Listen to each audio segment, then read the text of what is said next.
जातक कथाएं जहरीला अहंकार। कभी एक राजा के बगीचे में अनेक बंड रहते थे और बड़ी स्वच्छंदता से वहां कूद फांद करते थे।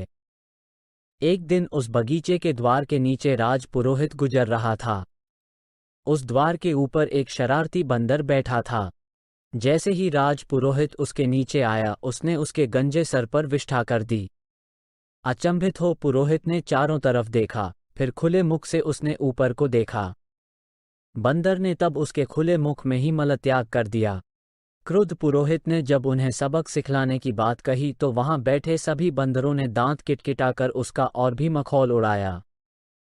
कपिराज को जब ये बात मालूम हुई कि राजपुरोहित वहां रहने वाले वानरों से नाराज है, तो उसने तत्काल ही अपने साथियों को बगीचा छोड़ कहीं और कूच कर जाने ही सलाह दी।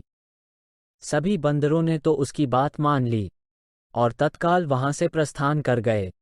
मगर एक दंभी बंदर और उसके 5 मित्रों ने कपिराज की सलाह को नहीं माना और वहीं रहते रहे।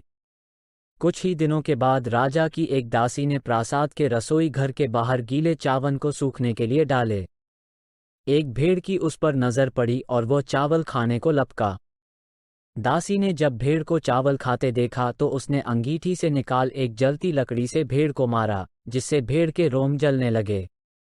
जलता भेड़ दौड़ता हुआ हाथी के अस्तबल पर पहुंचा, जिससे अस्तबल में आग लग गई और अनेक हाथी जल गए।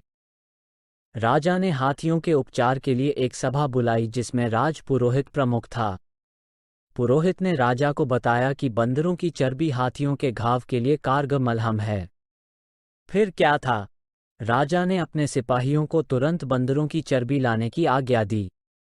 सिपाही बगीचे में गए और पलक झपकते उस दंभी बंदर और उसके 5 साथियों को मार गिराया। महाकपि और उसके साथी जो किसी अन्य बगीचे में रहते थे, शेष जीवन का आनंद उठाते रहे। अगर आपको यह कहानी पसंद आए तो लाइक और सब्सक्राइब करना न भूलें।